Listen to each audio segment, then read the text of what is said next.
আপনাদেরকে নতুন একটা জিনিস শেখাবো আপনাদের আজকে। এই যে দেখতেছেন, এই যে সিলিন্ডারটা, এই সিলিন্ডারটা, এই যে ভিতরে বুস্টার, এই বুস্টারটা বেরোয় আসছে।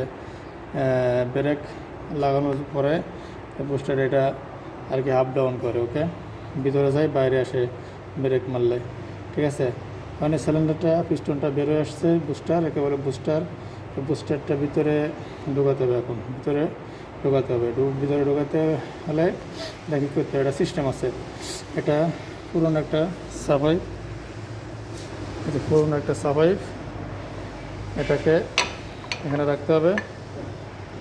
আর এই যে প্রেশার দেওয়ার জন্য এটা ভিতরে আছে, এটাকে টাউট করে টাইট করে নিতে হবে পয়লা, ওকে।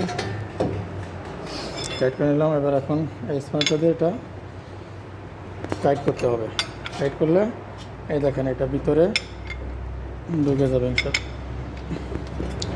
ভিতরে চলে। আর যদি মনে করেন যে এটা ভিতরে না যায়, তাহলে এটা জাম হয়ে গেছে, পরে এটা ব্রেকের যে ওয়্যারটা আছে, ওয়্যারটা খুলতে হবে, খুলে ভিতরে একটা হাওয়া সরাতে হবে এবং বুস্টারটা ভিতরে ঢুকাতে হবে প্রেশার দিয়ে।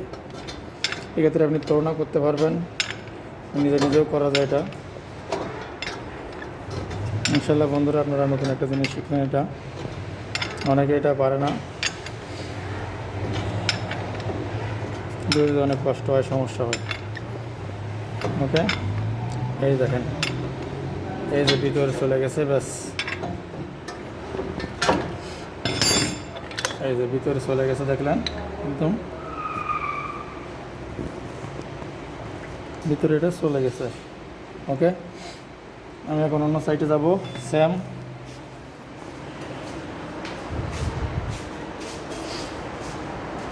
এটাকেও দেখেন, এটাকেও দেখেন আপনারা, পিস্টনটা বেরিয়ে আসছে। পুরনো একটা সাপাইপ নিয়ে এটাকে প্রেশার দিতে হবে। প্রেশার দিলে ভিতরে কম করে নিলাম প্রেশার দিতে হবে ইনশাল্লাহ। প্রেশার দিলে ভিতরে এটা ঢুকে যাবে ইনশাল্লাহ। পরে সাপাইপ, যে নতুন সাপাইপ দুইটা সিলিন্ডারের ভিতরে খুব সুন্দরভাবে বসবে এবং ড্রাম ঢোকানোর জায়গাও থাকবে ইনশাল্লাহ। তো বন্ধুরা, আপনারা নতুন জিনিস শিখলেন।